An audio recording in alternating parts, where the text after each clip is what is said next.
Hey everyone, hope everyone had a great weekend. It's Sunday now. I spent the last 3 to 4 hours going over Terawulf's press releases, financials, everything else. We're going to do a deep dive on them, but what we're also going to do is look at the Bitcoin miners. So Terawulf is now included into our coverage, and then we'll hopefully they get releases put out every month. They started doing it, so it seems like they're going to be doing it going forward, okay? And then we're going to take a look at Terawulf and as a deep dive. Are they overvalued, undervalued? See where they stand, see if there's any concerns with them as well, and we'll call it a day, okay? So as always, this is not financial advice. You guys know the drill here. I'm invested in flying coins and companies for full disclosure, and this is for entertainment only, right? And if you guys enjoy this type of videos, hit the like button. Like I said, it took me a couple hours today to put this all together for you, so I hope you guys enjoy it. Smash the like button, helps me out tremendously, okay? Let's get into, really quick, we'll just take a look at the chart for Terawulf right now. Terawulf right now is trading at $1.21. It has bottomed out here, looks like around the 22nd of November at around 65 cents. From that point, it has been going up quite crazy. It is up about 83, 85% from that low where it reached. And this is just in the last 12 trading days. So that is unusual for the miners right now. Every single miner that I cover right now has been coming down for the most part. They haven't been going up 85% in the last 2 weeks, basically. So we'll take a look at it all, see what's going on there. There is some rumors that, this is just a rumor, so this is speculation and everything else, that there might be a large, what's the word I'm looking for here? Large, I can't think of the word right now. It'll come back to me. But it was a large power broker player in the industry that might be putting in some equity into them. That's what we've kind of heard from the grapevine. We don't know if that's the case, and if that's the case, this might be the reason why it's been pumping up here a little bit in the last 2 weeks. Okay, so take it with a grain of salt. We don't know if that's the case, but let's take a look at them, and we'll go through all the details here. So Terawulf has 2 facilities. They have one facility in Pennsylvania and one in New York.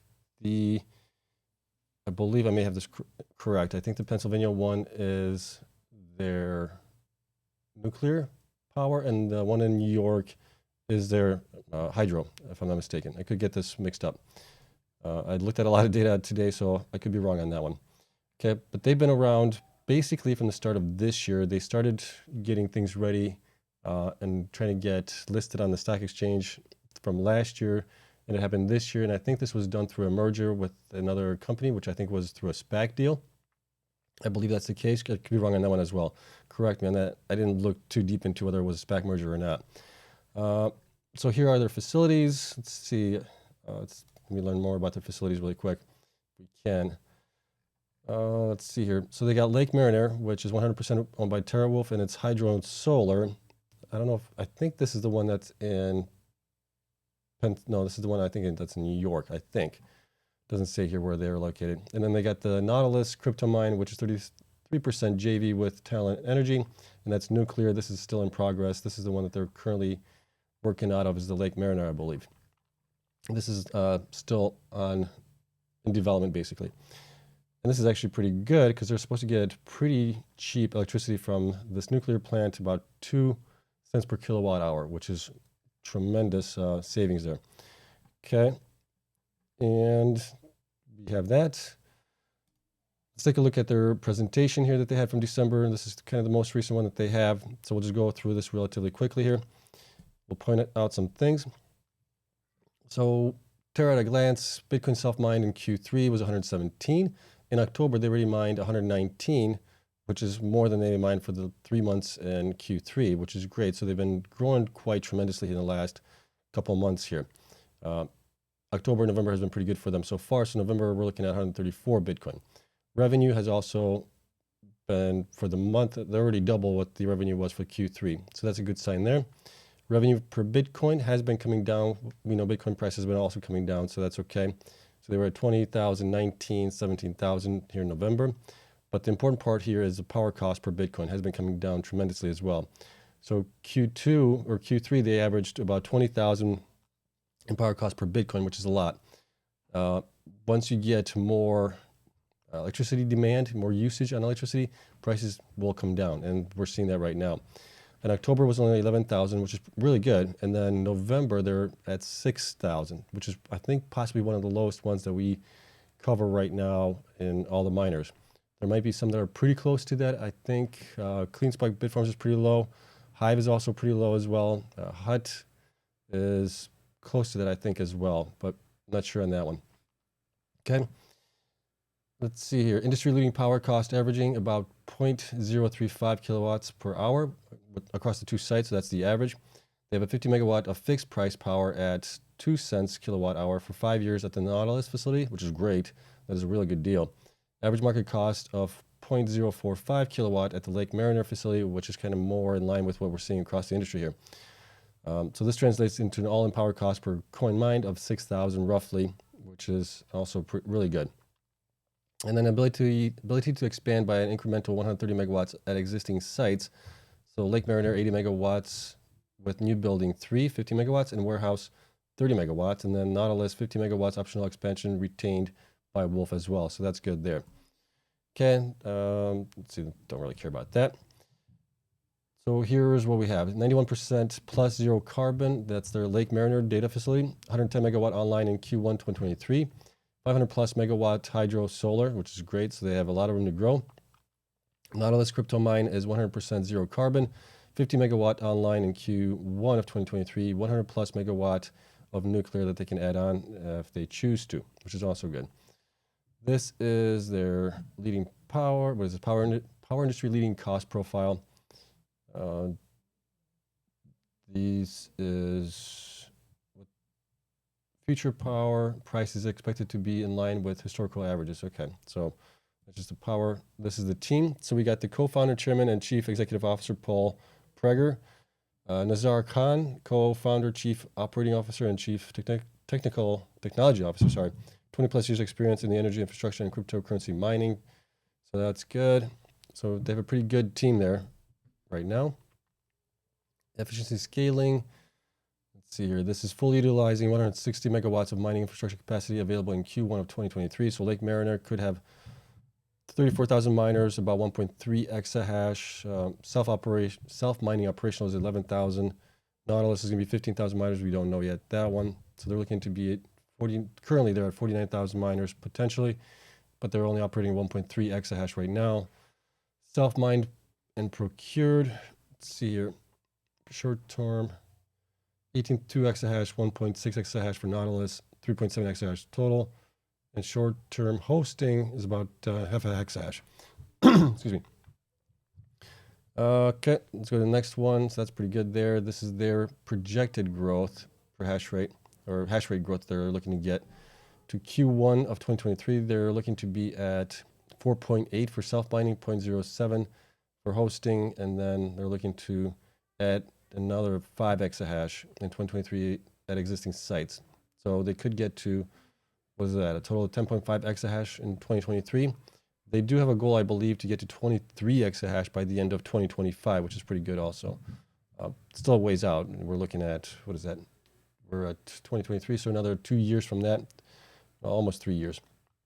You got 2023, 2024, and then 2025, so you got 3 years by everything's said and done. Target savings category, third-party services, insurance, site costs, corporate overhead, which is fine. Best in class, emerging leader. Okay, sites update. So Lake Mariner data, ownership is 100%, long-term lease, 500 megawatt site potential, so that's a lot. They'll give them quite a bit what they need. They have 20,000 Bitmain S19J Pros, 9,000 Bitmain S19 XPs. Then hosted miners is about 6,500 right now. And then you got Nautilus, which is 25% ownership with joint venture with Talon. Long-term lease, 50 megawatt targeted online Q1 2023, and another 50 megawatt optional expansion. This is power source nuclear power. Completing construction anticipated online Q1 2023. And then they're looking to get 7,100 Bitmain S19J Pros, 3,400 Bitmain S19 XPs, and then 4,500 Minerva MV7s. Those are also 100 terahash miners as well. So pretty nice sites looking there. Okay, and that is it for that one. Okay, here is their latest report for November. So we're just going to kind of go over this, and then we'll get into all the data that I have, and we'll kind of go over some things that I had to make assumptions on, okay? So Terawulf self-mined 134 Bitcoin in November, excuse me, which is good, which is a nice increase here of 13% compared to October 2022 production of 119 Bitcoin. Cost and power declined subsequentially in November 2022 to approximately 0.035 kilowatts as compared to approximately 0.058 kilowatts in October 2022 and approximately 0.089 kilowatts in Q3 of 2022. So that's huge savings for them. That is going to be tremendous help for them going forward. Paying around 9 cents currently with the 100 terahash miners, you're almost break even, if not losing money when you're mining at that rate. Let's see, remains on track to realize blended cost of power of approximately 3.5 cents per kilowatt, comprised of approximately 4.5 cents at the Lake Mariner and 2 cents at the Nautilus. Deployed fleet of 17,500 miners achieving hash rate capacity of 2 exahash as of November, and this is for the combination of self-mining and hosting. Average operating hash rate of 1.9 exahash in November 2022, an increase of nearly 20% as compared to October average operating hash rate of 1.6 exahash. And then here we can get a little bit of breakdown of it. We already went over this a little bit. Production and operation updates as of November 30th. The company operated approximately 17,500 Bitcoin miners with a hash rate capacity of 2 exahash. Of these miners, approximately 11,000 are wholly owned with a hash rate capacity of approximately 1.3 exahash. So this is kind of where they're at right now. So what else do we have here? Infrastructure updates. So as previously announced, construction is estimated to be completed on the company's 2 mining sites in Q1 2023, enabling 160 megawatts and operational capacity of 5.7 exahash, including 4.3 exahash of self-mining. In Q1 2023, the company expects to achieve total capacity of 110 megawatts at its wholly owned Lake Mariner facility and 50 megawatts of net mining capacity at Nautilus Crypto facility, which is a partnership with Talon Energy Corporation and receives power directly from the I'm not going to try to even pronounce that. Nuclear station at 5-year contracted fixed rate of 2 cents per kilowatt hour, which is among the lowest for the Bitcoin miners in any sector, which is true.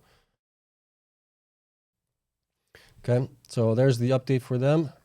And hopefully they continue to provide these monthly updates, because otherwise they're not going to be covered. The only way the miners do get covered by me is they got to provide monthly updates. So we'll see how this goes forward. Now, let's take a look at what I have for them, and then we'll get into Bitcoin versus the miners this week.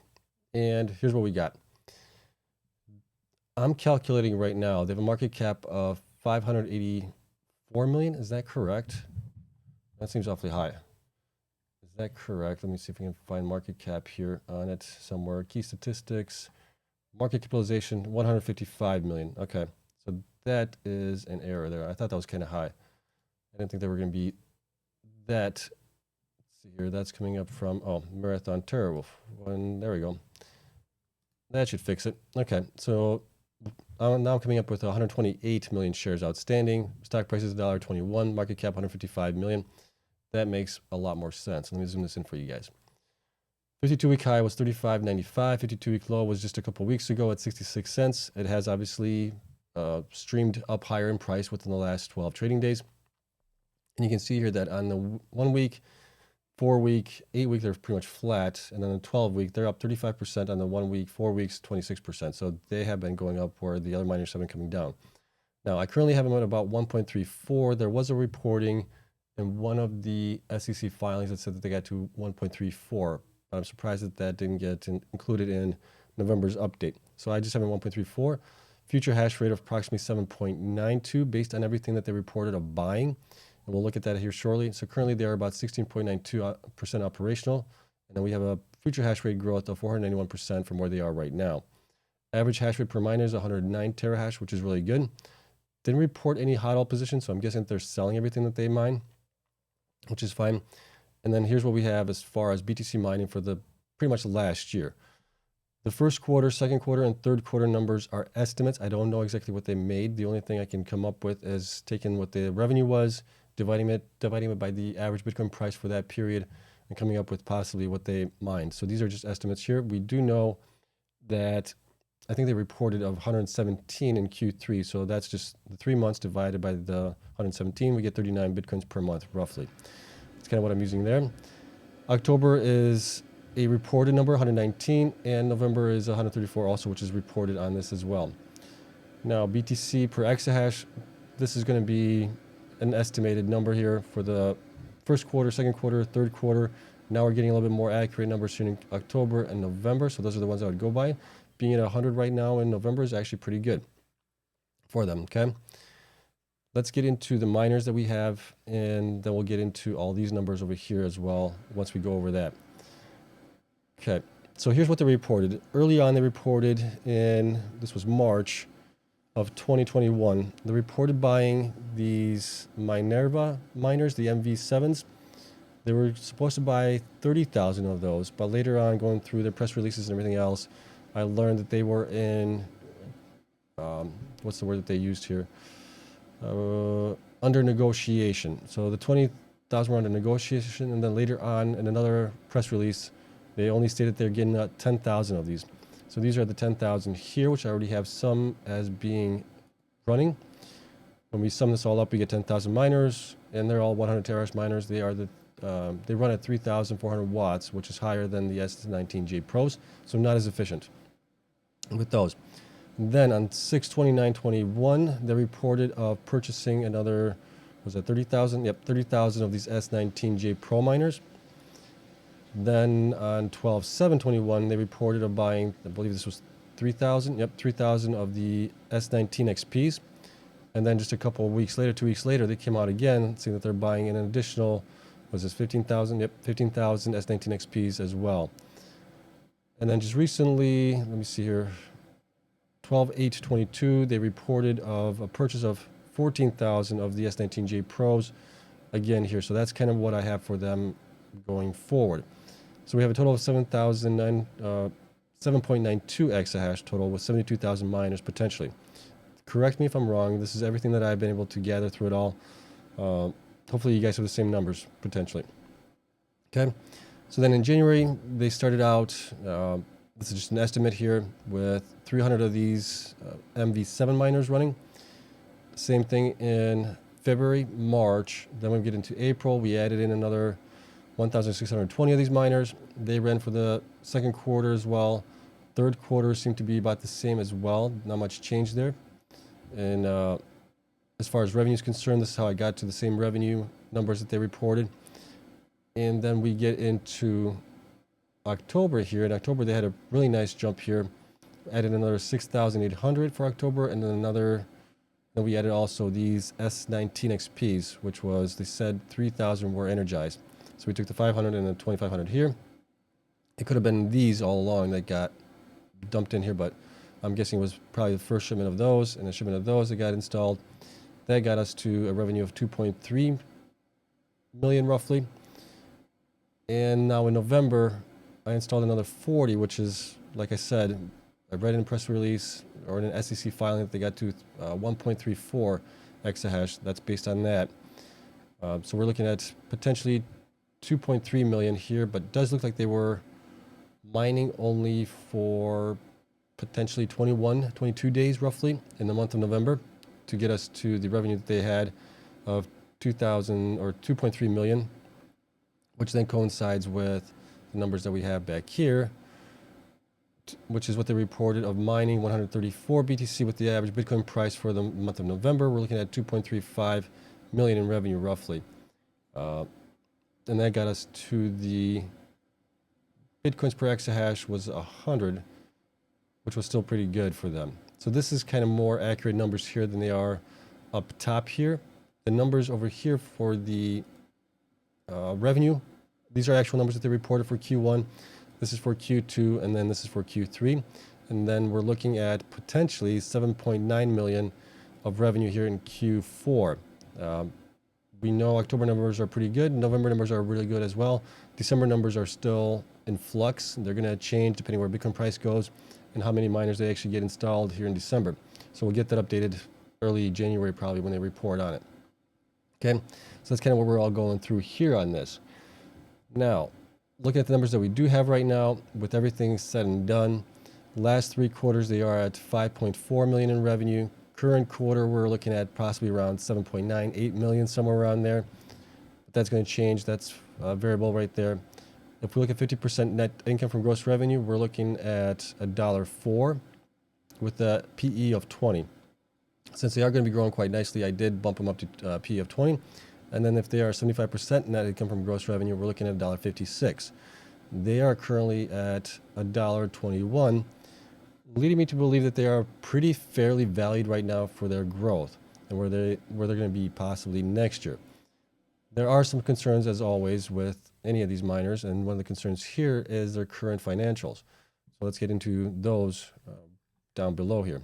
So if we look at their current financials, like I said, the Q1 and Q2 numbers BTC mined are just averages right now. They're not completely accurate.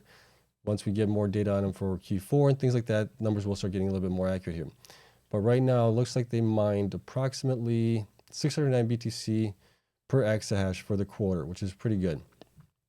Cost to mine 1 BTC was a negative 20. That doesn't seem right there. Cost to mine 1 BTC minus depreciation is 44,000. That seems a little bit more right.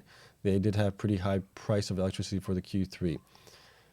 Then you got debt to equity has been going up, which was something that we don't want to see. We want to see that coming down. It's at 1.54.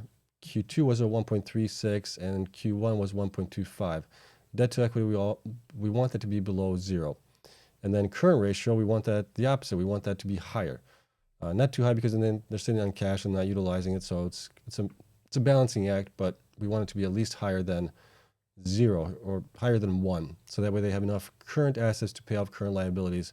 That happens. So they were at 4.9 in Q1, 0.22 in Q2, and 0.15 in Q3 now. So that's troubling a little bit, right? That lets us know that they don't have enough cash to pay current liabilities.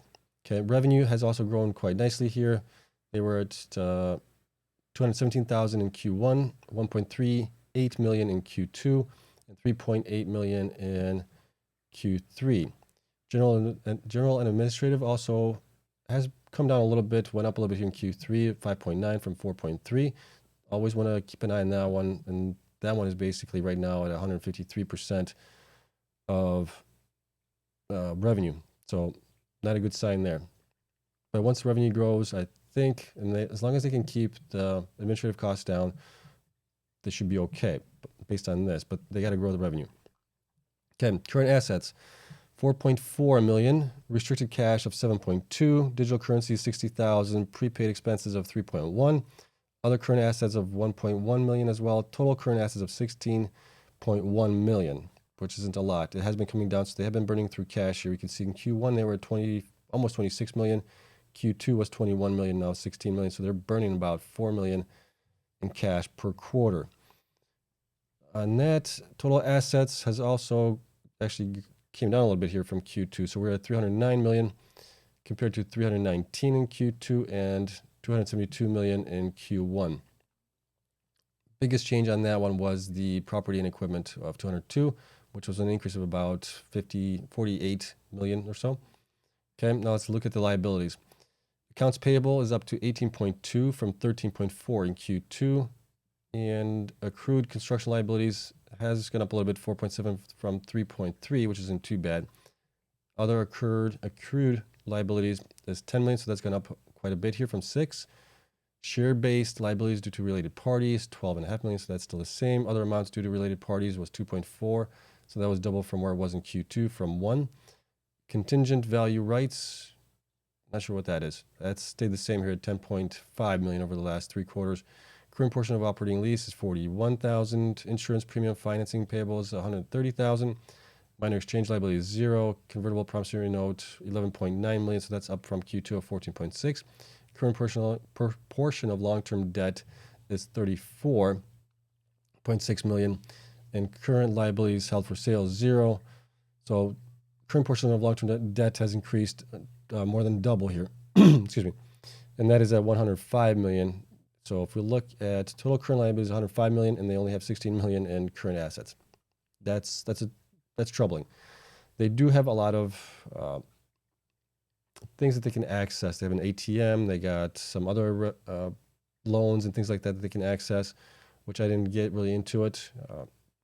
but they do have that available to them. I think that might be enough for them to weather through this bear market that we're in right now.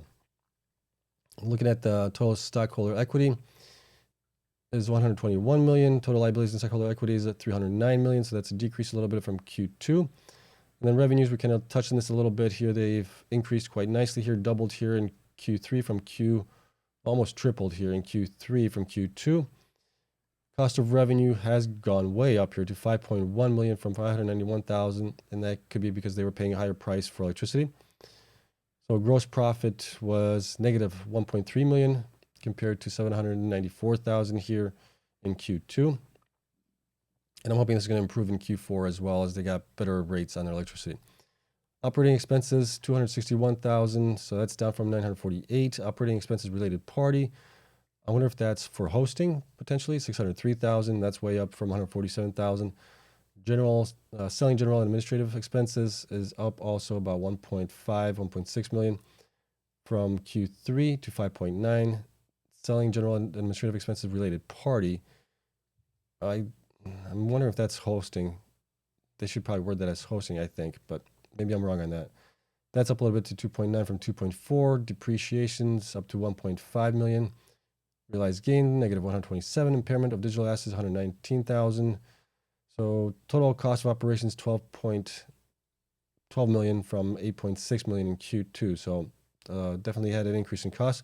Operating loss of 13.3 million compared to 7,800,000. Let's see here. What can we look? Net loss attributable to common stockholders was 34.2 million negative compared to 13 million, pretty much almost triple that what it was in Q2. Some of the biggest things were, I think, just in, let's see here, what were some of the bigger things that got added in here? Just got to be the selling and general administrative that's gone up and some other things. So that's it. So your continuing operations of 31 cents negative, discounted operations negative 1 cent, basic and diluted is negative 32 cents, and basic and diluted shares has been growing by about 4 million shares per quarter that they've been diluting. So it's not too bad. Okay, so looking at that, they really need to get their debt under control, especially their short-term debt that they have to pay, their liabilities. Otherwise, there might be a growing concern here for their future to be able to pay their suppliers and everything else going forward. Okay, so I think that's it. Oh, one last thing is 95 institutions.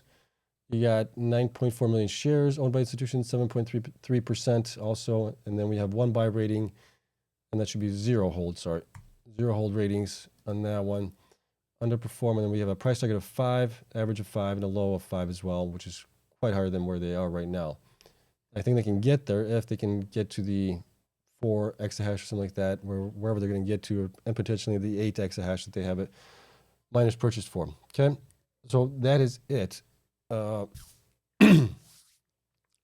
think they might be a good bet going forward, but they got to get through this phase that they're in right now, where their current debt to equity ratio is pretty bad. That's concerning for me. They do have quite a few things that they can use. I think they have a 200 million ATM and a 50 million ATM as well. That should help them get through this. But you guys may know better than I do on this part. I'm not a financial guru guy. I look at the numbers as far as what they're mining.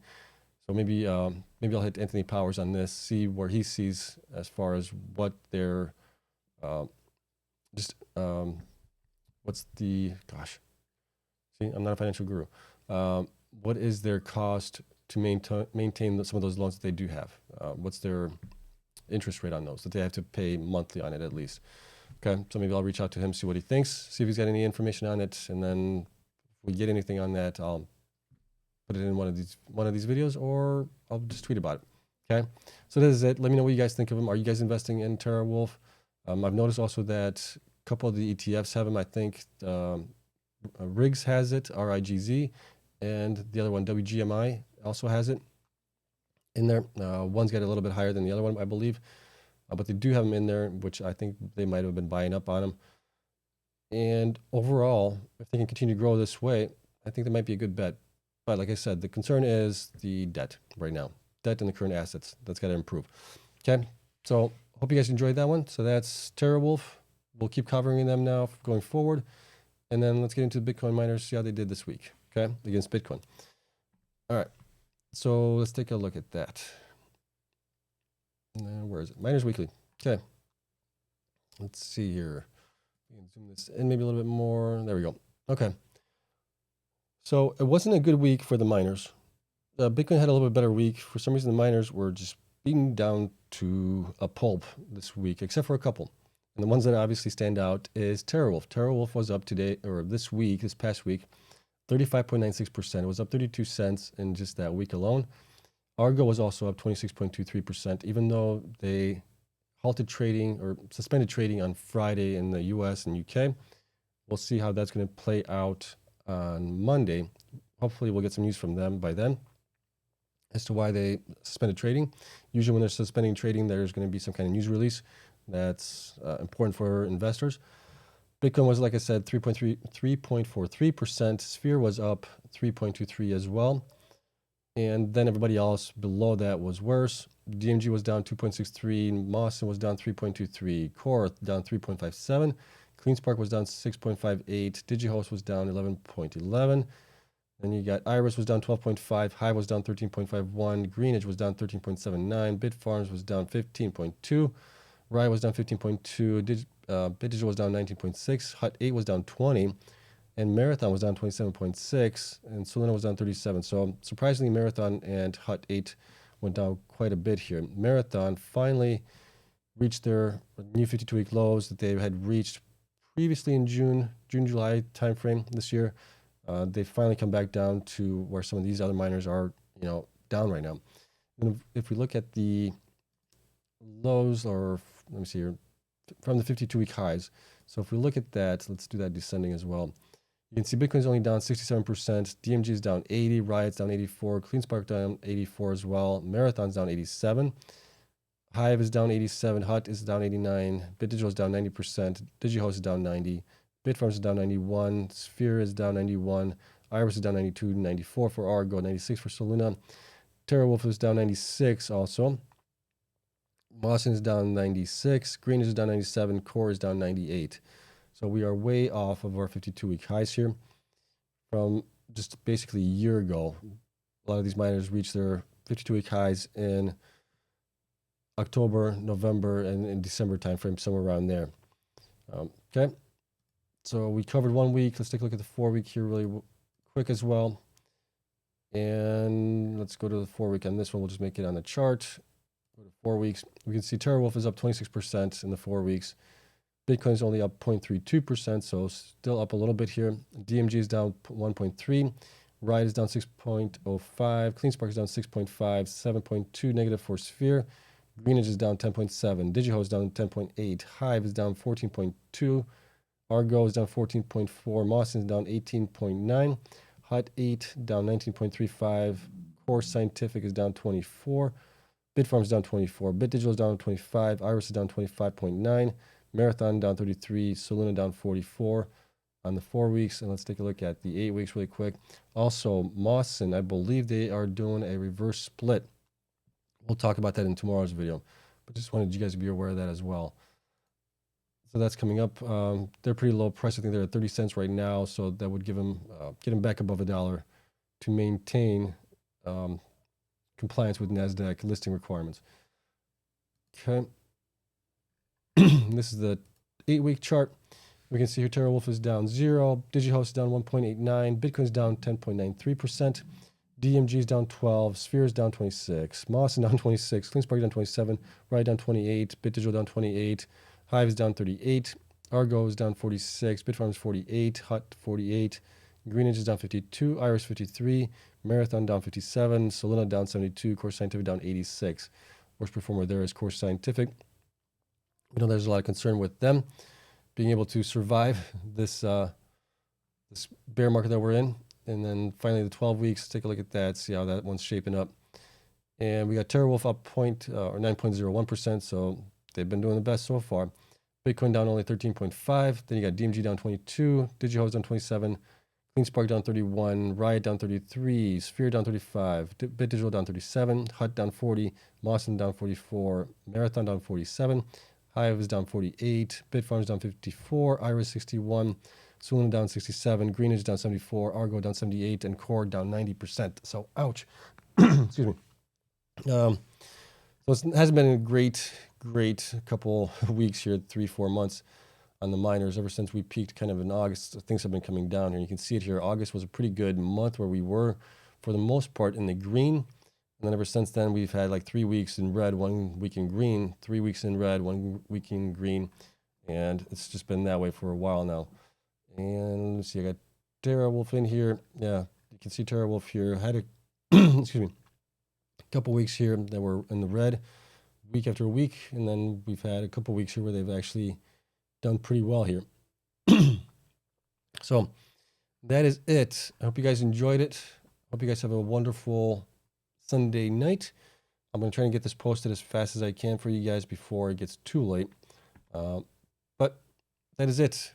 So welcome Terawulf to the family. We'll see how they continue to grow. We'll keep an eye on them, and then we'll report on it as well. A couple of things that are happening this week. We still have a couple miners that haven't reported. I'm surprised Core hasn't reported yet. And we still have, let's take a look who we still have here that hasn't reported yet. Let's see here. I got too many spreadsheets. We are still missing Core, Greenidge, Iris, Mawson, Soluna, and Sphere. And that is it that we're still missing here. So we're still missing quite a bit, surprisingly. Core, I can understand not reporting, at least not yet. I'm sure they got different things to worry about than reporting their monthly production updates. They're trying to keep their business afloat. So I can understand it. The other guys are also in the same boat, but man, hopefully they'll report next week. Okay, we'll look at that. We also have the CPI data coming out. That's gonna be interesting. Whether or not Papa Powell gives us another 75 basis points or 50 basis points. It's gonna be a huge difference for the markets. If we get 50 basis points, I think we'll be good. If we get 75 basis points, we're going down. Okay, so something to be mindful of, and we'll keep an eye on it. But that is it. Thank you so much for watching. Spreadsheet, as always, available to my wonderful Patreon members. Thank you for everyone there for their continued support. Thank you so much for watching. If you guys enjoyed it, hit the like button, subscribe. Helps me out tremendously, and I'll see you guys in the next one. Have a great night. Bye.